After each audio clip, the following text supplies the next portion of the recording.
बस फिर क्या था, इतना कहकर वो भागते हुए बाथरूम में जाते हैं और पानी की एक बड़ी सी बाल्टी लाकर रौनक के ऊपर फेंक देते हैं। पानी पड़ते ही रौनक झट से उठ जाता है। ये आपने क्या किया पापा? अब तो उठेगा नहीं तो यही करना पड़ेगा ना। वैसे थैंक्स डैड, आपके कारण ना अब मुझे नहाने की भी जरूरत नहीं पड़ेगी। चलिए अब आप माँ से बोलकर मेरे कपड़े निकलवा दीजिए, तब तक मैं ब्रश कर लेता हूँ। वैसे कल ना आप एक काम और करना, नहलाने के साथ साथ मुझे ब्रश भी करवा देना। ये ब्रश करने में ना मुझे बहुत आलस आता है। रौनक की बातों से अरविंद का मुंह खुला का खुला रह जाता है। वो अपनी पत्नी कमला के पास जाता है और रौनक की हरकतों के बारे में बताता है, जिसे सुन उसकी पत्नी हंसने लगती है। तुम अपने बेटे को समझाने के बजाय हंस रही हो। रौनक बच्चा है, धीरे धीरे सुधर जाएगा, आप क्यों उसके पीछे पड़े रहते हो? अभी नहीं सुधरेगा तो कब सुधरेगा? 10वीं क्लास में है रौनक, वो अब कोई बच्चा नहीं रहा। अरविंद की इतना बोलते ही वहां रौनक भी आ जाता है। क्या डैड, मैंने आपको एक काम दिया था वो भी नहीं हुआ आपसे। अरे क्या हुआ बेटा? माँ, मैंने डैड से बोला था कि वो आपको बोलकर मेरे स्कूल की यूनिफॉर्म निकाल दे, लेकिन मेरे पीछे पड़ने के अलावा इनसे एक काम ढंग से नहीं होता। देख रही हो कमला, देख रही हो अपने लाडले को? अरे आप चुप रहिए जी। चलो बेटा, मैं तुम्हें कपड़े निकाल कर दे देती हूँ बस। ऐसे ही साल पर साल बीतते जाते हैं, लेकिन रौनक के रवैये में कोई बदलाव नहीं आता। वो पहले से भी ज्यादा आलसी और पूरी तरह अपने माता पिता पर निर्भर हो जाता है। 2 साल बाद पता नहीं कहाँ गायब रहता है पूरे दिन, अब तक तो आ जाना चाहिए था। अरे आप इतनी फिक्र क्यों कर रहे हो उसकी? दोस्तों के साथ खेल रहा होगा, आ जाएगा अभी। ये कोई टाइम है खेलने का? 10 बजने वाले हैं, इतनी रात में कौन खेलता है? कमला कुछ कहती उससे पहले ही रौनक वहां आ जाता है। मम्मी जल्दी से खाना लगा दो, बहुत भूख लग रही है।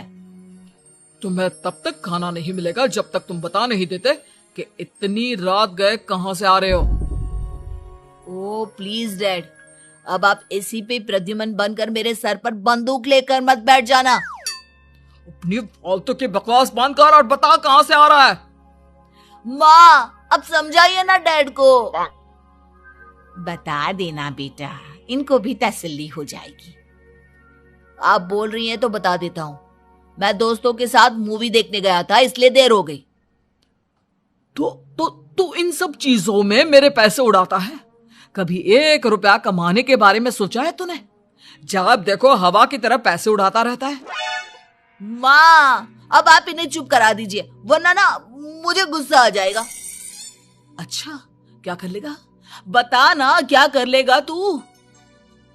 वैसे बात तो ठीक ही है, मैं कर ही क्या सकता हूँ, पैसे तो फिर भी मैं आपसे ही मांगूंगा ना। चलिए अब ये सब बात छोड़िए और मम्मी मेरे लिए खाना लगा दीजिए। अभी लगा देती हूँ बेटा। मैं बता रहा हूँ कमला, एक दिन ये ऐसे ही बिगड़ जाएगा। ओफो, आप क्यों इतना पीछे पड़े रहते हो मेरे बच्चे के? बात की बाद में देखेंगे, अभी आप शांति से उसे खाना खाने देंगे। अगले दिन डैडी मुझे 10,000 रुपए चाहिए। हाँ? अब इतने पैसे क्यों चाहिए तुझे? डैड आप बिना सवाल किए कभी पैसे नहीं दे सकते क्या? जब तक तू बताएगा नहीं तुझे पैसे भी नहीं मिलेंगे। अरे अब आप अपने बेटे को पैसे भी नहीं दे सकते? नालायक, तेरी उम्र के लोग नौकरी करते हैं और एक तू है जो नौकरी करने का नाम ही नहीं लेता कभी। आप लोगों के होते हुए भला मैं नौकरी क्यों करूं? अरे हम कब तक पैसे देंगे तुझे? तुझे भी तो अपने पैरों पर खड़ा होना होगा ना। कौन सा उधार के पैरों पर खड़ा हूं? अपने ही तो पैरों पर खड़ा हूं मैं। इसी तरह रौनक दिन प्रतिदिन लापरवाह होता जाता है। उसकी लापरवाही को देखते हुए अरविंद और कमला अपने बेटे की शादी कराने का फैसला लेते हैं और 1 महीने के अंदर अंदर ही रौनक की शादी मेघा नाम की लड़की से करा देते हैं। शादी के कुछ दिन बाद, रौनक मुझे एक अच्छी सी साड़ी चाहिए, आप ला दोगे ना? हाँ क्यों नहीं, कितने तक की आती है साड़ी? यही करीब 5,000 तक की।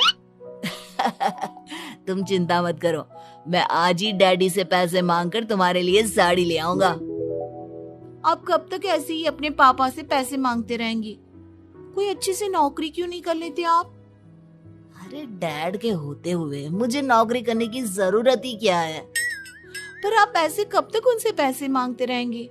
कुछ आपको अपने दम पर भी तो करना होगा ना। अब तुम भी बाकी लोगों की तरह मुझे ज्ञान देना शुरू मत कर देना। साड़ी चाहिए ना तुम्हें, मिल जाएगी बस। इतना कहकर रौनक अपने पिता से पैसे मांगने चला जाता है। डैडी, मुझे 5,000 रुपया चाहिए। अब 5,000 क्यों चाहिए तुझे? वो मेघा को साड़ी चाहिए थी। अरविंद आगे बिना कुछ कहे चुपचाप उसे पैसे निकाल कर दे देता है। कुछ दिन बाद तुम्हें नहीं लगता कमला, रौनक हम पर पहले से भी ज्यादा डिपेंड हो गया है? मुझे तो अब उसके भविष्य की चिंता होने लगी है। कल को हमें कुछ हो गया तो वो क्या करेगा? काश तुमने पहले ये सोच लिया होता तो आज हमारा बेटा इतना लापरवाह नहीं होता। तब मुझे कहाँ पता था कि मेरा लाड़ प्यार उसे इतना बिगाड़ देगा कि वो इस हद तक लापरवाह बन जाएगा। कोई बात नहीं, अभी भी देर नहीं हुई। मुझे पता है उसे कैसे सुधारा जा सकता है। कैसे? अरविंद कुछ कहता उससे पहले रौनक वहां आ जाता है और पैसों के लिए हाथ फैलाने लगता है। डैड, मैं और मेघा बाहर घूमने जाना चाहते हैं। अरे वाह, ये आज सूरज कहाँ से निकला है? Dad please. अच्छा चलो अब मुद्दे की बात करो। मुझे अब 25,000 चाहिए। अब तुम्हें 1 रुपया भी नहीं मिलने वाला। अगर तुम्हें पैसों की इतनी ही जरूरत है तो कोई ढंग की नौकरी कर लो। मम्मी, आप कुछ कहिए ना डैड को। बेटा, वो गलत क्या बोल रहे हैं? ये सब हम तेरे भले के लिए ही तो कर रहे हैं। मम्मा, मैंने बताया ना आपको, मुझे नहीं करनी कोई जॉब वॉब। तो ठीक है, निकल जाओ हमारे घर से। तुम्हारे जैसे लोगों के लिए मैंने ये घर खड़ा नहीं किया है। जितना ये घर आपका है ना, उतना ही मेरा भी है। मैं कहीं नहीं जाने वाला। जाना तो पड़ेगा ही तुझे, क्योंकि अब मैं तेरा कोई भी खर्चा नहीं उठाने वाला। ठीक है, मत उठाइए मेरा खर्चा, मैं अपने दम पर भी जी सकता हूँ। तो बेशर्मों की तरह अब तक यहाँ क्यों खड़ा है? अपना सामान ले और निकल जाए यहाँ से। रौनक पैर पटकते हुए वहां से चला जाता है। घर से निकालना जरूरी है क्या उसे? बिना पैसों के कौन रखेगा उसे किराए पर? अगर उसका भविष्य सुधारना है तो हमें अपने दिल पर पत्थर रखकर ये कदम उठाना ही होगा। दोनों बात कर रहे होते हैं कि रौनक अपनी पत्नी के साथ एक बड़ा सा बैग लेकर घर से निकल जाता है, लेकिन घर से बाहर उसे कोई भी मुफ्त में अपने घर किराए पर नहीं रखता। अंत में थक हार कर वो फिर से अपने घर चला जाता है। क्या हुआ? थोड़ी देर पहले तो दहाड़ते हुए घर से निकला था, अब क्या हुआ? नहीं रखा ना किसी ने तुझे किराए पर? डैड प्लीज, मैं कुछ दिनों में कोई अच्छी सी नौकरी शुरू कर दूंगा। आप तब तक तो हमें रख लीजिए प्लीज। सुबह से रात हो चुकी है लेकिन कोई हमें रखने को राजी नहीं है। अब आप ही बताइए, इतनी रात को मैं मेघा को लेकर कहाँ जाऊंगा? ठीक है ठीक है, बहू की वजह से मैं तुझे घर पर रख रहा हूँ, लेकिन तू इस घर में एक बेटे की नहीं बल्कि एक किराएदार की हैसियत से रहेगा। 3 महीने है तेरे पास। इन 3 महीनों के अंदर अंदर मुझे तेरी पहली तनख्वाह हाथ में चाहिए, समझ गया? पक्का डैड, इन 3 महीनों के अंदर अंदर तो कोई बढ़िया सी नौकरी ढूंढ ही लूंगा मैं। ऐसे ही धीरे धीरे समय बीतने लगता है और अरविंद के दिए 3 महीनों में से 2 महीने बीत चुके होते हैं। पापा जी ने हमें 3 महीने दिए थे, जिसमें से 2 महीने तो बीत चुके हैं। अब ये आखिरी महीना बचा है। अरे तुम चिंता मत करो, आज मेरा ना 2 जगह इंटरव्यू है, दोनों में से कहीं ना कहीं तो जॉब लग ही जाएगी। अच्छा, all the best. Raunak interview के लिए निकल जाता है, जिसके बाद शाम में रौनक घर आता है। कैसा गया इंटरव्यू? आपकी नौकरी लगी या नहीं? अरे पहले सांस तो ले लेने दो अच्छे से। बताइए ना, मुझसे तो जरा भी इंतजार नहीं हो रहा है। वो दरअसल बात यह है कि मेरी नौकरी तो लग चुकी है लेकिन पैसे बहुत कम है। कितने पैसे हैं? 15,000। इतने में अरविंद और कमला मिठाई का डिब्बा लेकर आ जाते हैं। बधाई हो बेटा। हम जानते थे तेरी जॉब जरूर लगेगी।